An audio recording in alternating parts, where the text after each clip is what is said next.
Bienvenue sur le Twitch dominical de la LFI NUPES Monde. Nous sommes le dimanche 5 février, en pleine réforme des retraites. Aujourd'hui, nous accueillons Michel Salah, député du Gard, Magali Mangin, candidate LFI pour la 6e circonscription des Français de l'étranger, et bien sûr, notre graphiste préféré et pas que, Nicolas, qui se connecte de Thaïlande. Bienvenue à toutes et à tous. Bonjour. Bonsoir à tous. Salut. Bonjour à tous. En pleine réforme des retraites, donc nous accueillons aujourd'hui notre député, notre candidate et notre graphiste préféré qui nous accompagne, Michel Salah. Michel Salah, je fais les présentations. Il est effectivement député du Gard, de la LFI, ancien cadre du secteur bancaire, membre de la commission des finances, de l'économie générale, du contrôle budgétaire, avec la suppléante actuelle Irène Lebeau. Tu es membre de la France Insoumise. Michel Salah, est-ce que je ne me trompe pas ? Non, tu te trompes pas du tout, c'est tout à fait ça. Je pourrais simplement rajouter que je suis dans le Gard, mais plus précisément parce que il y a 6 circonscriptions dans le Gard et malheureusement, il n'y a qu'un seul député de la France Insoumise, un seul député de gauche, c'est moi, malheureusement. Pourtant, c'est une terre de gauche et moi, je suis dans les Cévennes et je suis dans les Cévennes. Et c'est vrai que ce lien avec la Suisse est assez particulier parce que les Cévennes, c'est une terre de protestants. Et c'est une terre de gauche, et c'est un peu parce que cette terre est protestante que j'ai été élu. Donc voilà, c'est donc je tenais à saluer tous les protestants de Cévennes, pas que eux, bien sûr, mais en tout cas, voilà, je voulais montrer la particularité pour les Cévennes. Ce que j'ai en plus, c'est que j'ai été aussi, j'étais jusqu'à maintenant maire d'un petit village de 250 habitants, donc vraiment dans le travail de la ruralité, quoi. Voilà, pour rajouter un tout petit peu les activités que j'ai pu avoir juste avant de devenir député. Eh ben, ça serait peut-être l'occasion que tu parles effectivement de ton engagement. Donc, c'est ton premier mandat parlementaire, sauf erreur de ma part. Tu as été élu effectivement, et peut-être que tu peux faire la connexion effectivement entre être un élu de terrain, enfin ce qu'on appelle un élu de terrain, un élu de ruralité, et la connexion que tu fais à l'heure actuelle avec le Parlement au sein de l'Assemblée nationale. Et peut-être plus loin maintenant de nous faire un petit peu ce bilan. C'est vrai qu'on commence par le bilan, mais ça nous permet en fait de comprendre pourquoi maintenant tu es dans une bataille engagée contre cette réforme des retraites. Si vous voulez, en fait, vu comme ça, le fait de devenir député, j'étais plutôt engagé dans le travail dans la ruralité en tant que maire et puis j'étais maire depuis 1 an simplement, hein, mais j'ai été conseiller municipal depuis 20 ans à peu près dans mon village, et c'est les circonstances. Bon, j'ai toujours fait de la politique, c'est ce qui m'a amené à devenir député, et donc j'ai dû laisser mon mandat de maire parce qu'il n'y a pas de cumul, et c'est tout à fait logique qu'il n'y ait pas de cumul entre le mandat de maire et le mandat de député. Et pour répondre à ta question, c'est vrai que on passe du tout au tout, hein. Parce qu'on a, je dirais, les mains dans le cambouis quand on est dans une petite commune comme la mienne. Vraiment, il y a 250 âmes, hein, donc c'est vraiment très petit. Mais malgré ça, on a quand même des projets, on a plein de projets, des projets agricoles, des projets d'urbanisme, on a des projets de lien social. Et dans ce coup, on passe à l'élaboration des lois. Mais le lien se fait quand même. Le lien se fait quand même parce que en connaissant un petit peu les problèmes de terrain, ça me permet de mieux aborder quand même ce qu'il faut élaborer, en tout cas ce qu'il faut tenter d'élaborer. C'est un peu plus complexe parce qu'on rentre dans des questions techniques, on rentre dans des questions, je dirais, législatives et puis juridiques. Bien sûr, c'est un petit peu plus complexe, mais on est aidé quand même, donc, pour faire ce travail-là. Et voilà, donc voilà comment je sens les deux, mais l'un est complémentaire de l'autre. C'est peut-être aussi l'occasion, avant que je laisse la parole à Magali, l'occasion de présenter aussi ton équipe, parce que tu n'es pas tout seul.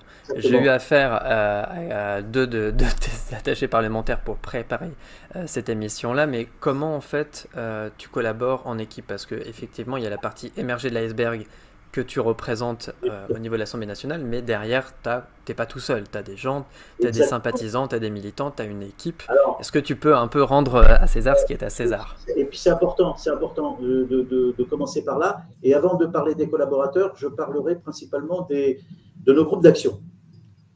Sans les groupes d'action, je t'assure, il n'y aurait pas de députés. En tout cas, sur notre circonscription, je tenais à dire que nous avons quasiment des équipes. Je vais exagérer, tu sais, notre circonscription, c'est 140 villages. Donc, 142 très exactement. Je ne dirais pas qu'on a des équipes dans tous les villages, ça serait un peu présomptueux de ma part. Mais par contre, on a des dizaines d'équipes GA dans l'ensemble de la circonscription. Et donc, si tu veux, ce travail-là, l'élection, la campagne a été faite par eux. Le travail que je fais aujourd'hui, le lien que je fais avec les équipes, s'ils n'étaient pas là, il n'y aurait personne sur les marchés, il n'y aurait personne dans les immeubles, il n'y aurait personne. Et franchement, sans ces équipes-là, moi, en tout cas, personnellement, je ne pourrais pas être député. On vient de faire un meeting avant-hier, à Alès. On était plus de 600 à Alès, avec un travail énorme des groupes d'action. C'était un succès énorme avec plein de députés. On était 6 députés à Alès. Bon, voilà. Donc, les GA, vraiment, c'est la base même de notre organisation politique. Et c'est très bien parce que, du coup, on se répand un petit peu sur l'ensemble du territoire.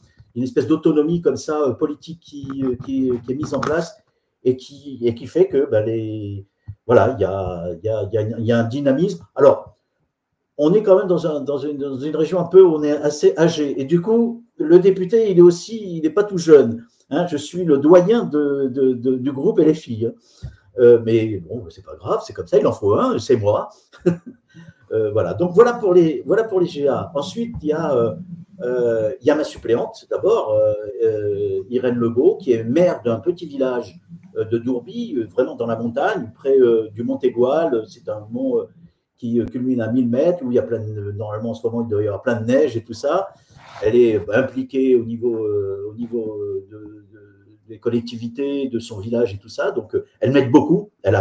Depuis que je suis élu député, elle continue à faire son travail. Elle me représente quand je ne peux pas y aller ou quand elle est bien meilleure que moi sur certains sujets.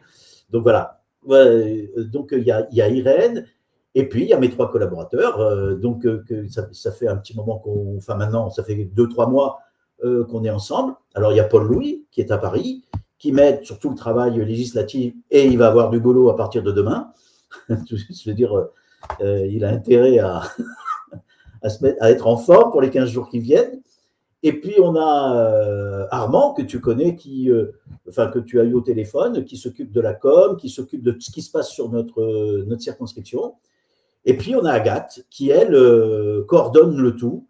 Elle essaie que je ne loupe rien dans le travail qu'on essaie d'organiser. Voilà un petit peu pour présenter l'ensemble de l'équipe. Et sans eux, bien sûr, je serais incapable de faire tout ce qu'il y a à faire. Ça, c'est clair. Mais je ne suis pas le seul. Hein. Je crois que tous les députés savent que sans les collaborateurs, c'est pas qu'on n'est pas grand-chose, mais voilà, on a vraiment besoin d'eux. Je t'en prie, Magali, prends la suite. Tout d'abord, je voulais dire que j'étais tout à fait d'accord avec toi par rapport au groupe d'action, ça fait tout.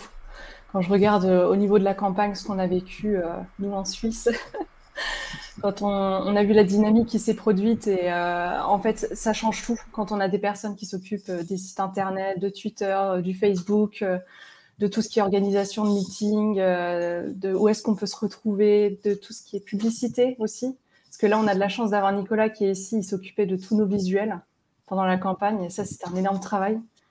Et je pense que ça a permis qu'on passe au 2e tour, ce qui a été...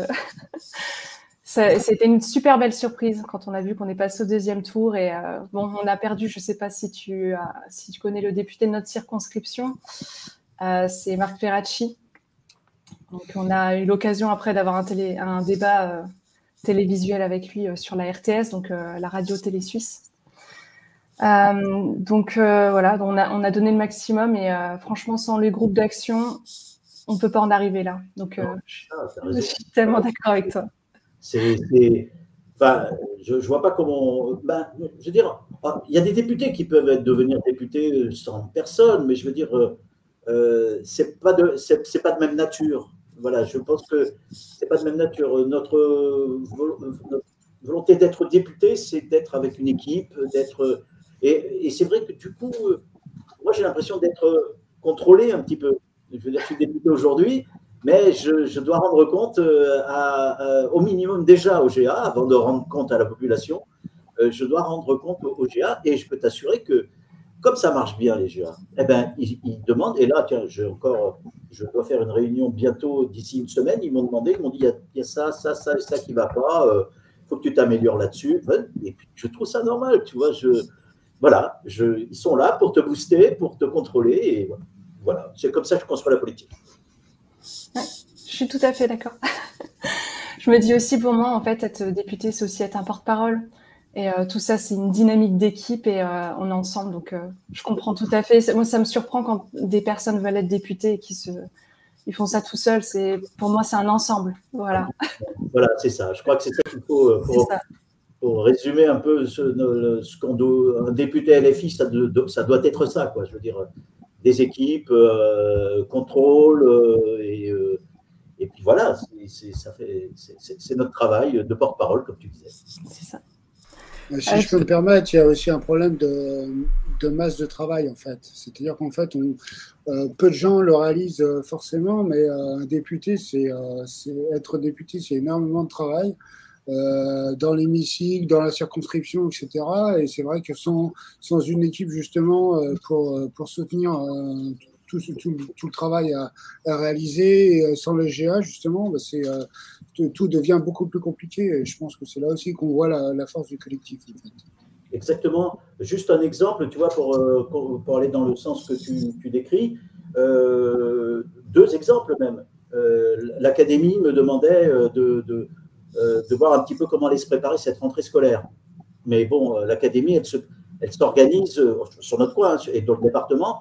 C'est 4-5 réunions, tu vois. 4-5 réunions avec l'académie, avec les responsables de chaque secteur. Ben, c'est impossible. Il y a toutes les réunions, et puis dans chaque coin, j'avais des responsables de GA que j'ai mandatés pour aller à ma place.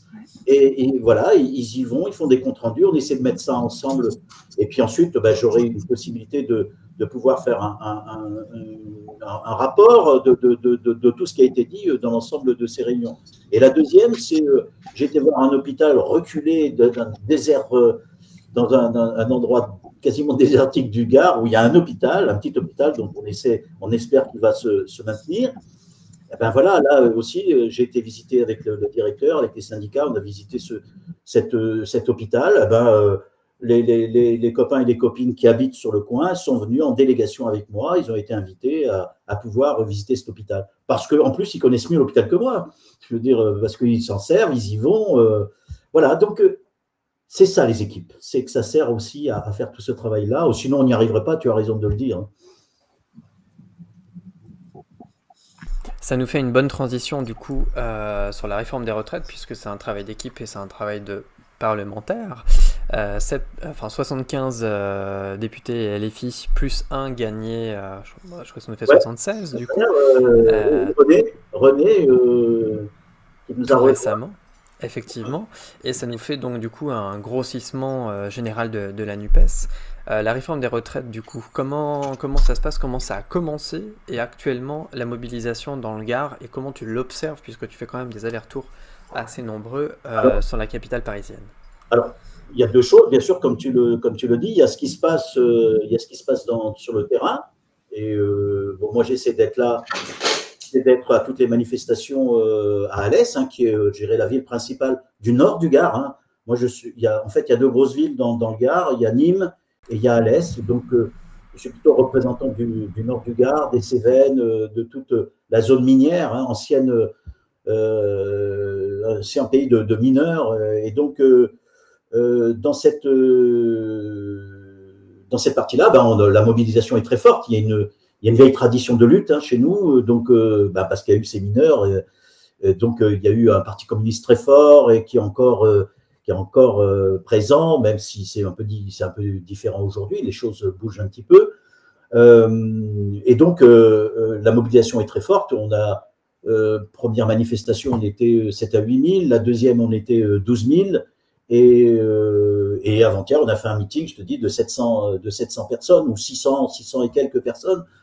Donc voilà, chez nous, il y a une tradition de lutte. À chaque fois qu'il y a des luttes sur les retraites, et il y en a eu ces dernières années, il y a toujours beaucoup de monde. Donc voilà, mais on sent quand même quelque chose, c'est que par rapport à d'habitude, il y a encore plus de monde, c'est-à-dire des gens qu'on ne voit pas tout le temps dans la rue, et cette fois-ci, on les a découverts. Donc voilà, on découvre des Alésiens, des gens des villages qui viennent encore plus nombreux dans manifestation. Donc par rapport aux retraites, bon, aujourd'hui, voilà, il y a le 7 qui se prépare, le 11 février qui se prépare. Moi, j'y serai pas parce que je suis obligé d'être à l'Assemblée nationale. Là, les 15 jours vont être primordiaux pour voir comment on s'organise sur la loi qu'ils veulent nous faire avaler, pour essayer qu'elle ne soit pas votée, c'est clair et net. Ou alors, où il faudrait au minimum, pour rentrer dans le sujet, que l'article 7 soit supprimé.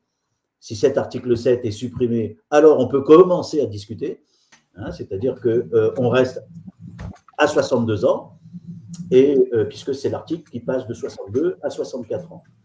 Donc si celui-là est supprimé, on peut discuter, mais nous, on préférera quand même discuter dans un moment de mobilisation comme celui-là pour un retour aux 60 ans. Donc voilà, donc c'est notre proposition, c'est notre base de négociation. Voilà, donc si négociation il y a, c'est sur cette base-là. Il y a eu aussi, là tu peux commencer à parler des articles et peut-être que tu peux rentrer un petit peu dans les détails, même si on l'entend beaucoup parler, de cette fameux article 47 alinéa 1, donc qui réduisait effectivement le temps parlementaire de ces 50 à 20 jours.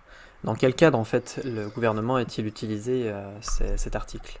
En fait, pourquoi ? C'est quoi sa démarche ? C'est quoi sa stratégie ? Sa démarche, c'est qu'il ne sait pas où il va.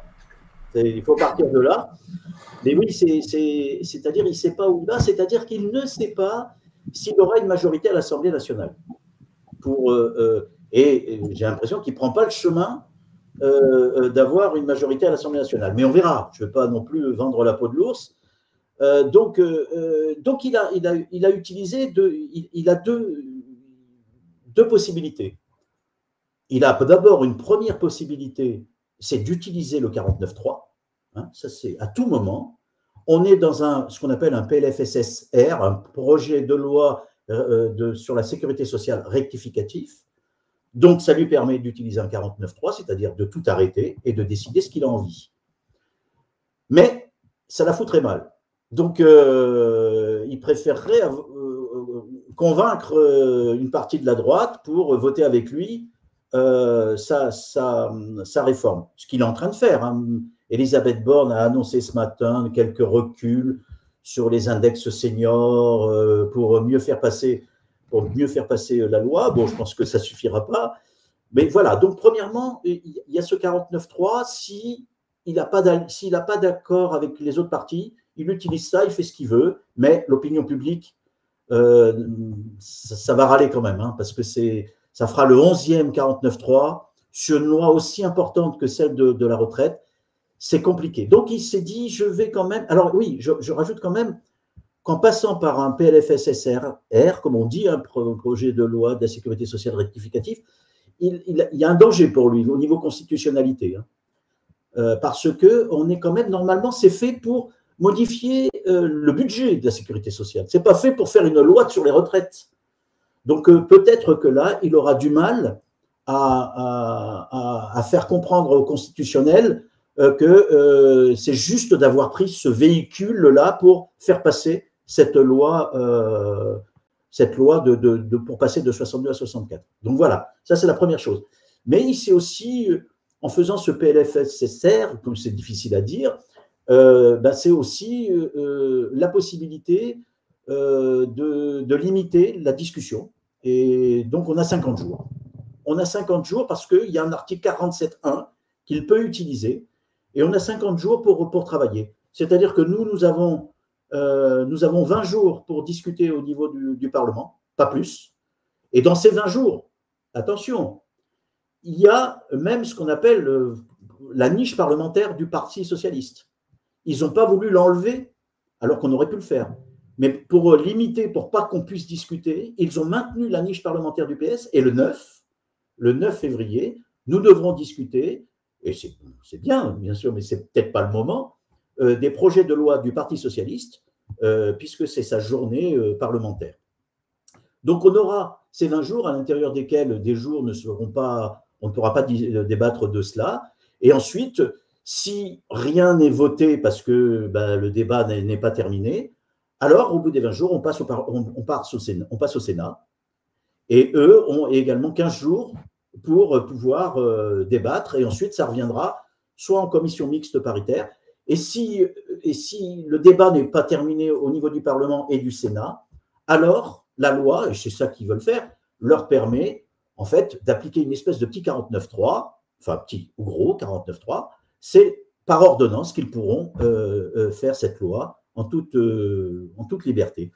Ça pose des questions quand même sur l'organisation du Parlement français et sur la démocratie qui existe aujourd'hui en France. Magali, je t'en prie, si tu veux rebondir, et Nicolas. Un jour, allait être... Quand j'étais en mute ? Ouais, j'avais muté. Ah, désolé. Il y a toujours des... Non, mais t'as raison. Oui, je voulais juste savoir, tu as expliqué que les 15 prochains jours allaient être intenses. Oui. Donc, en fait, normalement, tu as la commission des finances. Alors, que je t'explique. Ce qui s'est passé, c'est que la semaine dernière, même la semaine d'avant, c'est d'abord passé en commission des finances, avec simplement, on a vu des amendements pour avis de la commission des finances. Donc là, il n'y a rien eu un certain nombre d'amendements ont été vus, tout n'a pas été vu, donc la loi, même si c'est passé en commission des finances, la loi est toujours la même, elle n'a pas bougé, il n'y a pas eu de modification. Elle est passée à la commission sociale. Là également, alors il faut savoir que la loi est composée de 20 articles à peu près, je crois que c'est 20 ou 21. Les 6 premiers sont des articles sur les recettes que demande cette loi. Ensuite, on passe à l'article 7 qui passe de 62 à 64. Et en fait, à partir du 8e article jusqu'au 20e article, alors c'est toutes les modifications de cette loi, la pénibilité, tous les articles un peu, je dirais, d'organisation de cette nouvelle loi. Donc, en commission, c'est passé donc en commission des lois la semaine dernière, et en 3 jours, c'était limité à 3 jours, ils n'ont vu que les 2 premiers articles. Donc la loi n'a pas été votée, donc elle sera présentée en séance. Et la séance commence demain à 16h. La loi va commencer telle qu'elle était au départ, sans modification. Voilà comment les choses vont commencer. Et on va commencer par les premiers articles sur les recettes. Nicolas, tu veux réagir ? Oui, en fait, il me semble assez clair que la stratégie du gouvernement, en fait, c'est d'essayer d'éviter qu'on discute trop, justement, notamment des propositions alternatives, en fait. C'est-à-dire qu'en fait, ils essaient de faire en sorte de ne pas laisser suffisamment de temps aux autres pour proposer, justement, des alternatives à ce qu'ils nous proposent eux. Et aussi de sorte à gagner du temps, en fait. Et je pense que ce qui est intéressant pour nous, c'est que si on arrive à rallonger la procédure en quelque sorte, le gouvernement a tendance à se prendre les pieds dans le tapis en essayant justement de faire de la pédagogie, comme ils disent, sur le projet. Oui, enfin, moi, je ne sais pas exactement comment ils vont manœuvrer. Hein. C'est compliqué en même temps. Hein. Je ne sais pas trop comment ils vont manœuvrer. En tout cas, nous, ce qu'on aimerait bien quand même, c'est que sur un article, et qui est le principal article, même si c'est donc l'article 7, ça serait bien quand même que chacun se positionne là-dessus.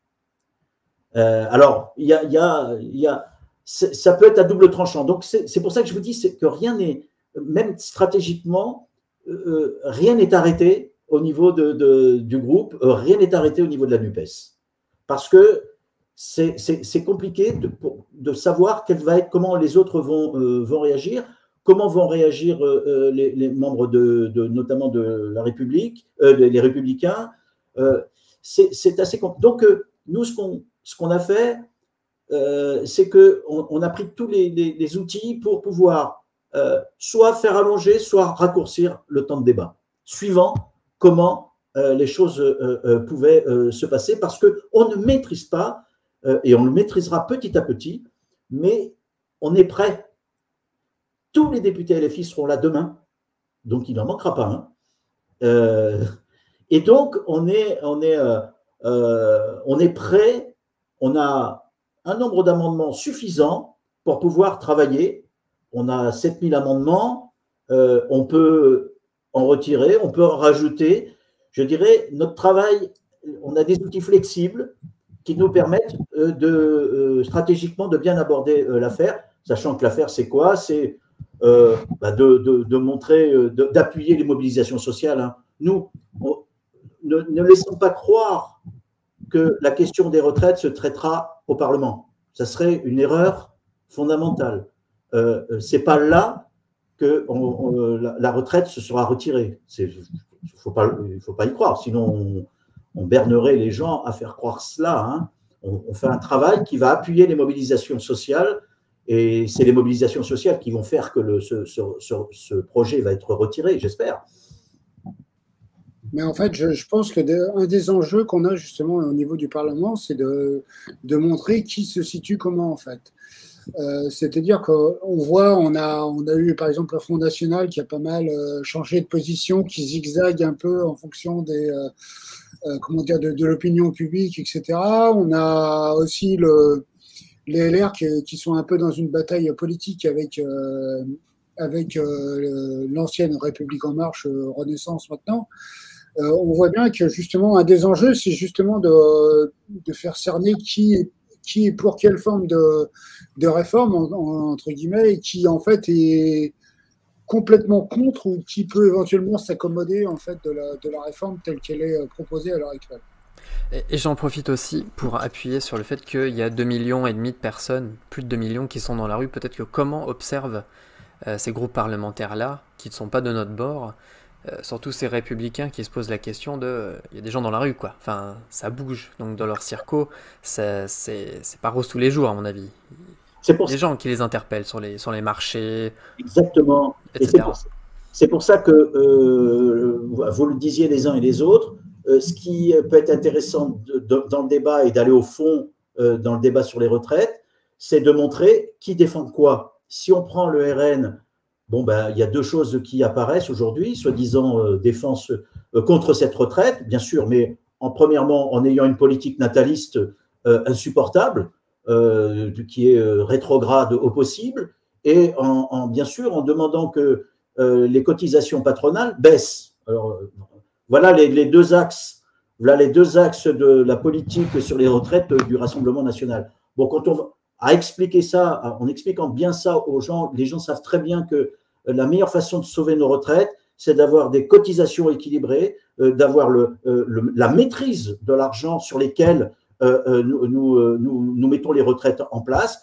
Bien sûr que nous, on recherche à ce que exceptionnellement les profits soient taxés pour dire de l'argent, il y en a, mais fondamentalement, c'est par nos cotisations que les retraites doivent subsister, et en augmentant un tout petit peu les cotisations patronales, on arriverait aujourd'hui à équilibrer les 12 milliards qui nous manquent pour équilibrer. Bon, c'est 12 milliards sur 380 milliards, je crois, les chiffres, c'est à peu près ça. Donc, on voit bien que c'est tout à fait possible. Donc, du côté du RN, voilà, il va falloir expliquer très simplement quelles sont leurs optiques pour bien montrer que c'est comme d'habitude, hein, je dirais, la seule chose qui les intéresse, c'est soit d'attaquer les immigrés, ou alors de baisser les cotisations parce que c'est des libéraux en matière économique.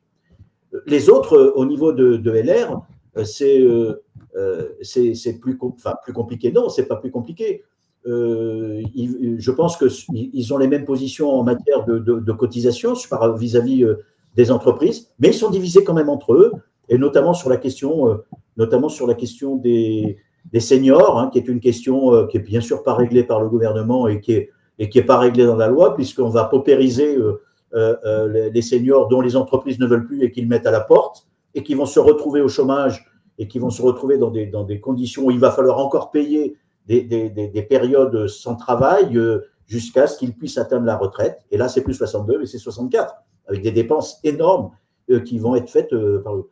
Voilà, donc oui, le débat parlementaire va clarifier les choses. Il va servir aussi à ça. Peut-être avant de passer à l'objet suivant, Magali, Magali fait de nombreux déplacements en fait. On fait des déplacements et des amitiés intercircos en Suisse, et notamment avec les 10 circonscriptions qui sont à côté de la Suisse. Hein. Ça représente l'Ain, ça représente le Doubs, ça représente… avec Florian Chauche, voilà, exactement. Donc peut-être. On en a parlé, j'ai dit, mais Florian, c'est toi qui devrais être. Mais on a dit, c'est pas grave, on fera des choses ensemble, même avec lui et avec vous. Hein. Exactement, et à mon avis, les amitiés sont largement partagées. Peut-être que Magali, tu peux réagir suite au dernier déplacement que tu as eu, que nous avons eu, puisque nous avons mené le déplacement jusqu'à Mulhouse pour une très très belle, comme toi Michel, une très belle mobilisation, et la salle était foutreusement pleine. Je te laisse continuer. Super. Magali. Oui, donc on avait été voir le meeting de Manon Aubry, je crois que c'était c'est le 16 janvier, c'était. Donc on a été invités par les groupes d'action de Mulhouse, déjà, ça nous a fait bien plaisir. On y est allé et en fait là on arrive, salle pleine, le meeting était génial, ça nous a redonné de l'énergie. Et en fait on se rend compte qu'on arrive à un moment où on peut renverser la table en fait. Déjà, on a plein d'arguments, on a plein de choses à dire par rapport aux retraites. On se rend bien compte que le gouvernement, il ment sur ces chiffres. Il prend les chiffres du corps et puis il les multiplie par 2, ou je ne sais plus combien c'est exactement.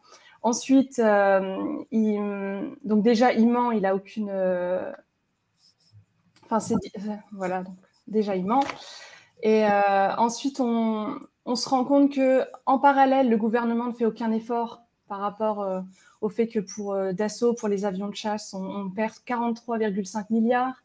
Donc après, on demande à toutes les personnes de faire des efforts monstrueux pour le chômage, pour les retraites. On se rend compte que déjà pour les jeunes aussi, on a un pourcentage de chômage en France qui est énorme. Donc avant de penser à repousser l'âge de la retraite, ce serait peut-être bien de s'occuper de donner du travail à tout le monde et de baisser les heures pour qu'on puisse avoir plus de travail. En fait, il y a plein de choses à dire. En fait, on arrive à un moment où, personnellement, je suis choquée de me rendre compte qu'à l'Assemblée nationale, il n'y a plus de débat, qu'on est déjà à 10,49,3, qu'on en arrive là. En fait, on détruit tout ce qu'on a mis en place, toute la démocratie. C'est quelque chose de précieux qu'on a et on est en train de le détruire. Et en fait, aujourd'hui, on arrive à un moment où tout le monde s'en rend compte. On voit les meetings sont pleins, on voit qu'il y a de plus en plus de personnes qui viennent à notre rencontre, qui se politisent. Moi, j'ai commencé à me politiser en 2017. Avant, je n'étais pas politisée. Maintenant, quand je parle politique, j'ai même été candidate du coup en 2022. Maintenant, tout le monde en parle en fait. Je n'ai pas quelqu'un qui ne sait pas ce qui se passe actuellement. Et il y a des médias qui se développent. Donc, sur YouTube, par exemple, tout ce qui se passe avec vous, les députés, que vous faites aussi de la… comment je pourrais dire ? Vous faites des petites émissions sur YouTube pour nous expliquer un petit peu qu'est-ce qui se passe, comment ça se passe, donner les arguments, vos arguments. Et en fait, ça, c'est excellent, en fait. Ça nous permet de savoir qu'est-ce qui se passe, où est-ce qu'on en est. Et puis, tout ça, ça nous concerne.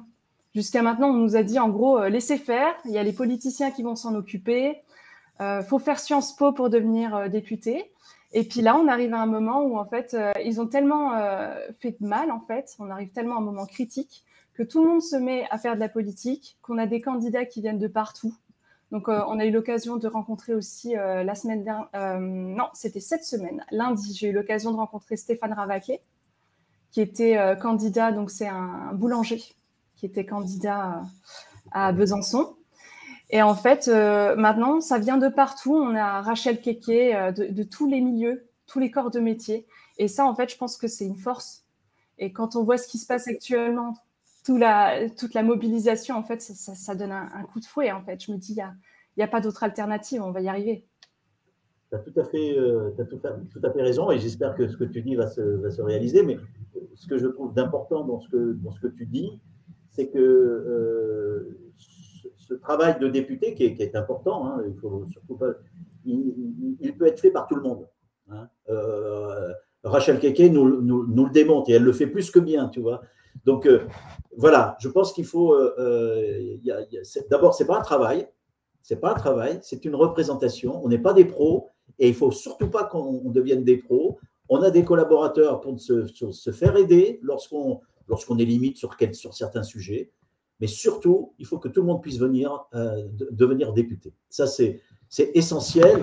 Et si on garde cette voie-là à la France insoumise, je pense qu'on est sur la bonne voie. Ah, Gauthier, t'es en mute. Ouais, j'ai vu ça. Le temps file, c'est horrible, je suis obligé de faire continuer.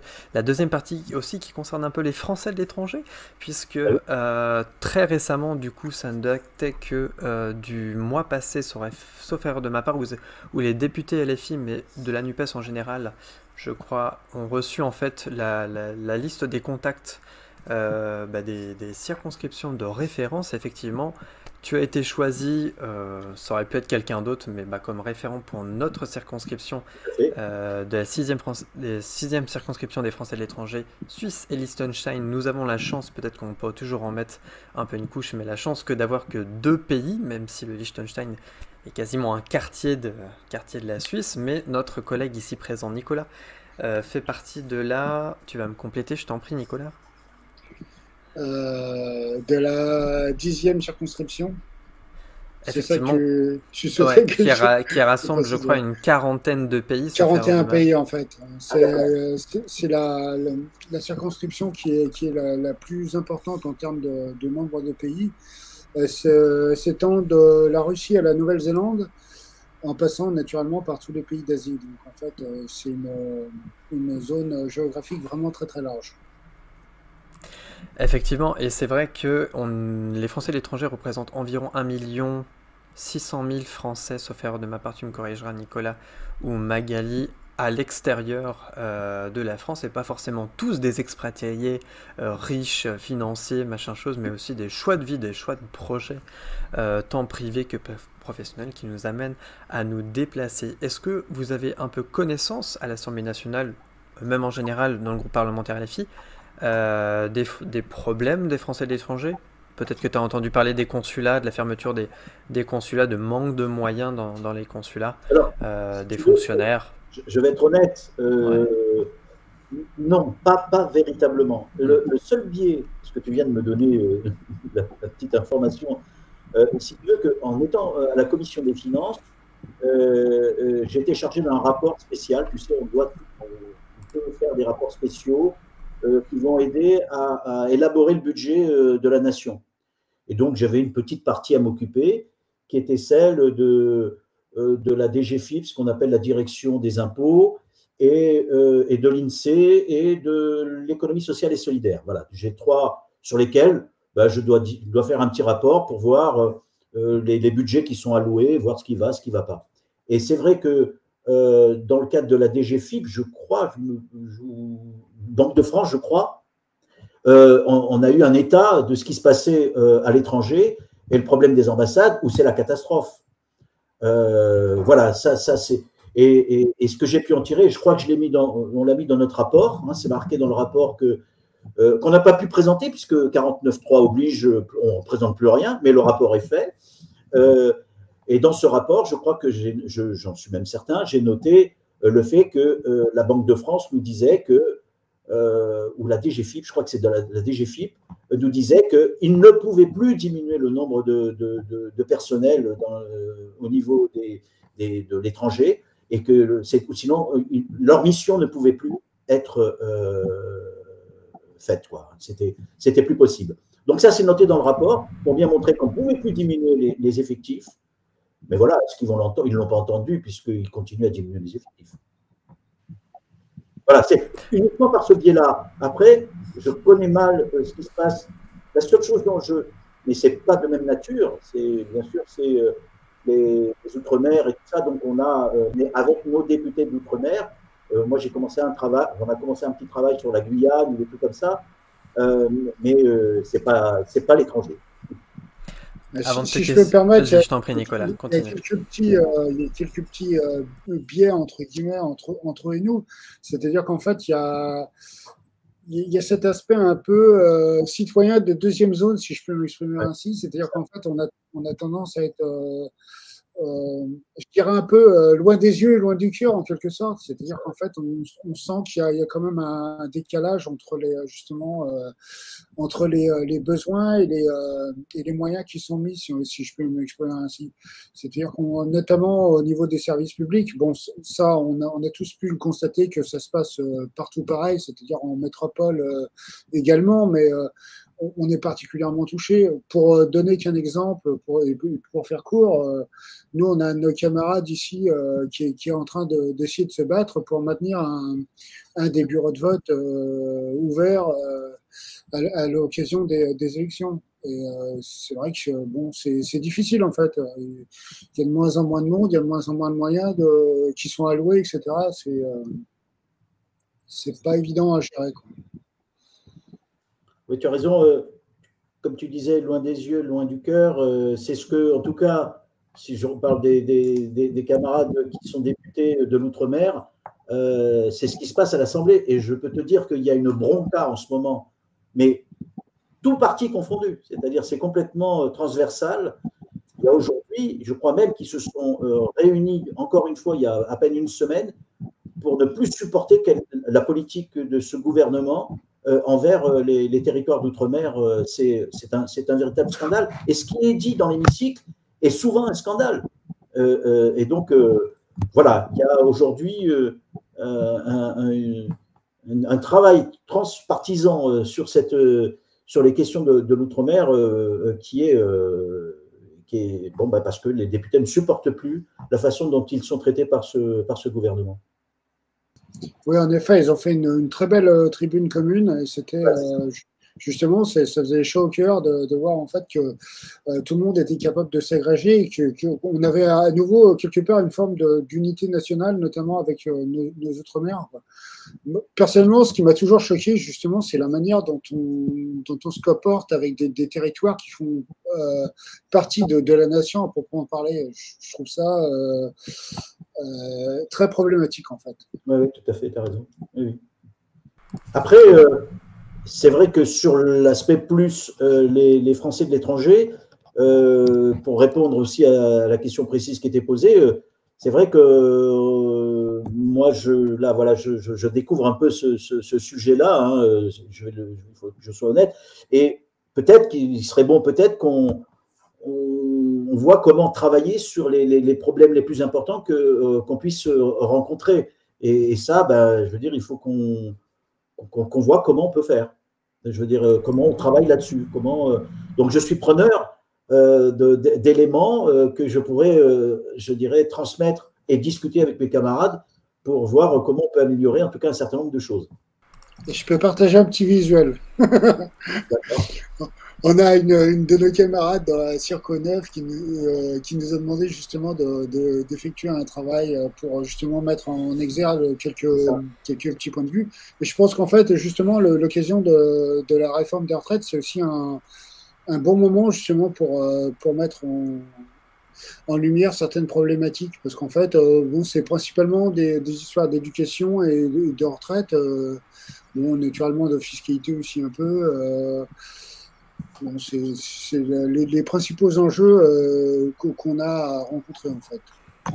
En fait, j'ai eu j'ai eu une ressortissante française qui est, je crois, en Grèce et qui m'a écrit sur des problèmes je crois, de fiscalité complètement ubuesques et sur lesquels elle n'arrive pas à se dépatouiller. Donc voilà, j'ai un élément où je dois travailler, je ne l'ai pas fait encore, mais sur voilà, quelqu'un qui habite dans notre circonscription, mais qui travaille, qui est en Grèce en permanence, voilà, sur lesquels je dois, et je n'ai pas bien avancé.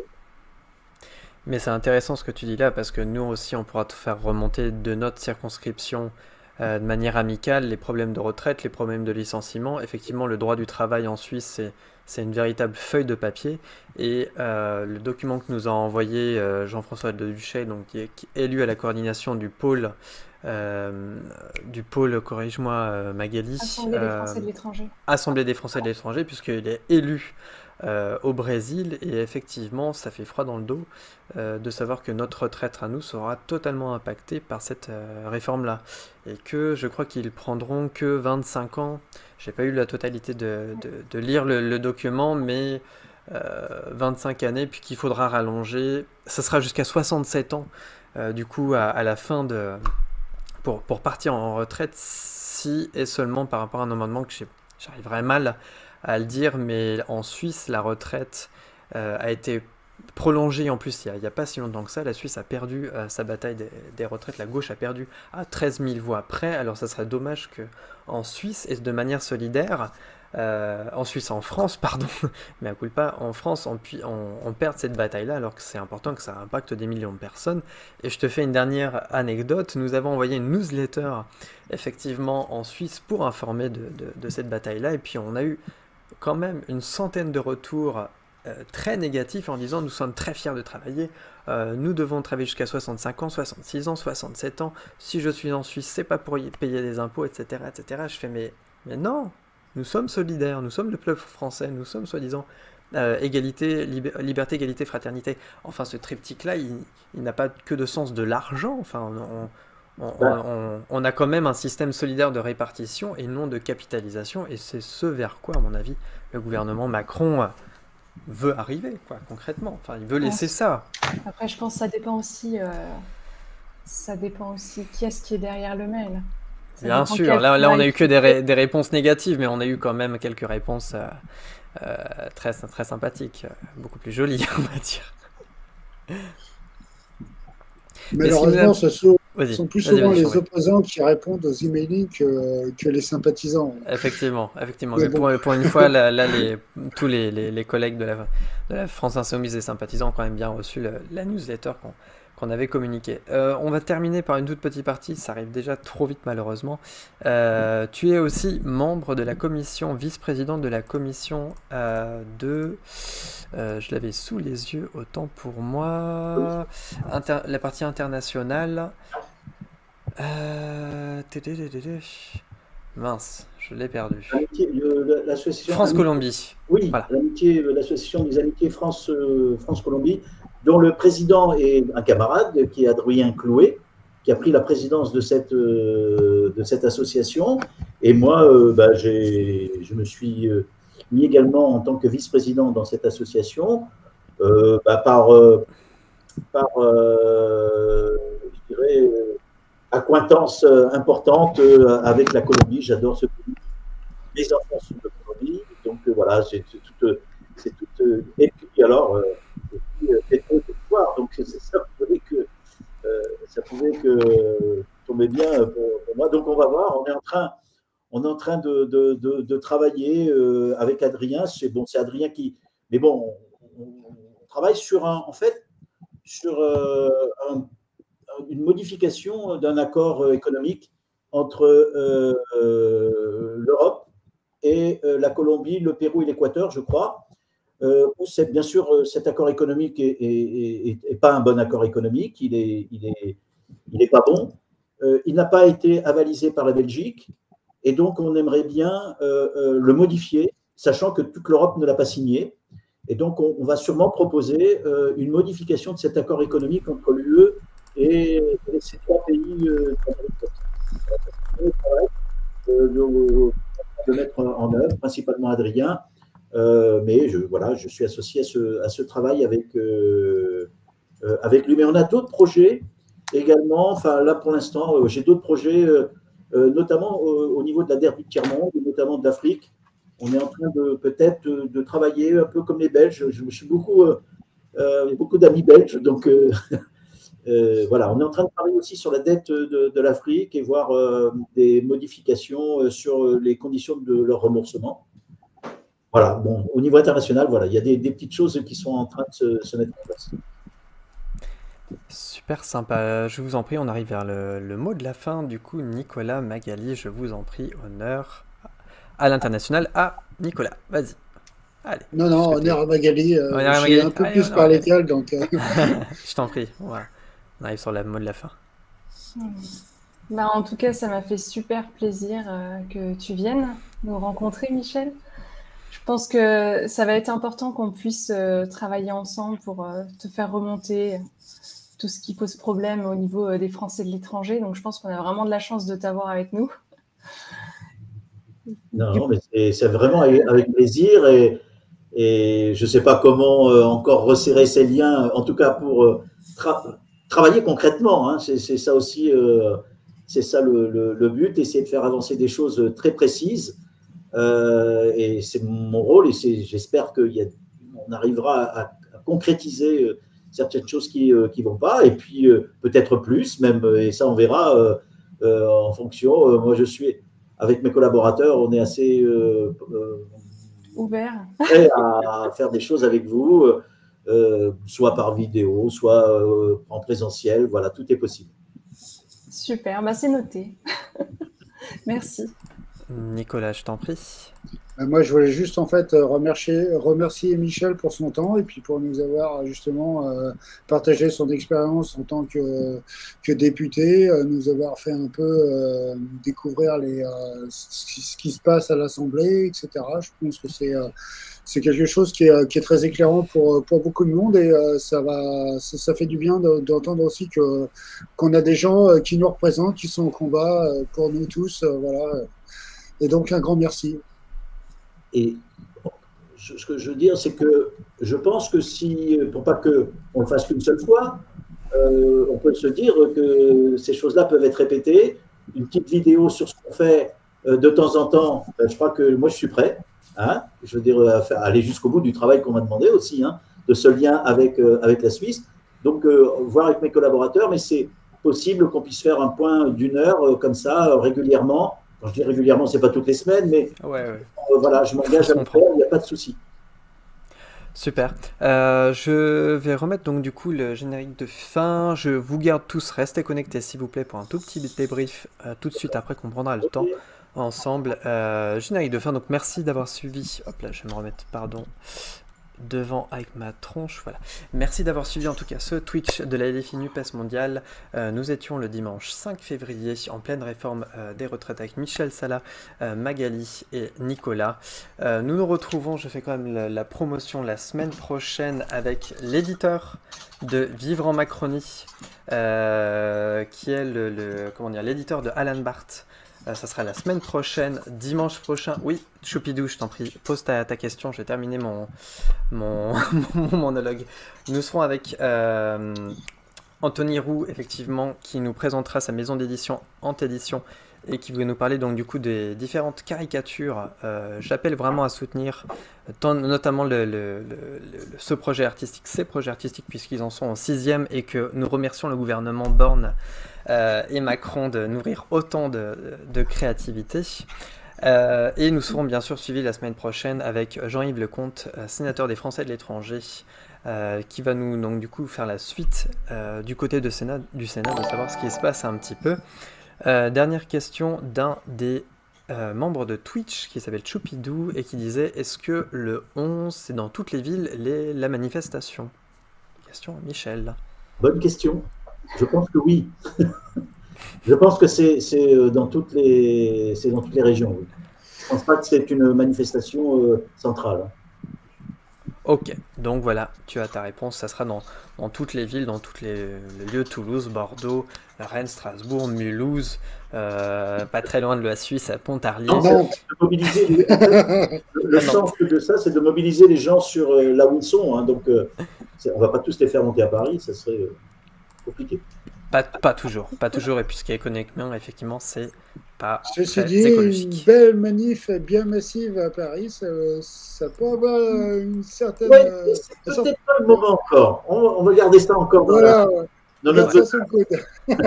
Allons vers les 3 à 4 millions, voilà. Continuons la mobilisation, faisons-les grandir dans les entreprises et parmi les Français de l'étranger. En tout cas, je vous souhaite à toutes et à tous un bon dimanche. Merci de nous avoir suivis sur la chaîne Twitch. Abonnez-vous. Je vous garde tous les 3 en ligne. Restez en ligne, ne vous déconnectez pas. Je mets le générique de fin. Profitez-en. Bon dimanche à vous. Salut. Bonsoir. À la semaine prochaine.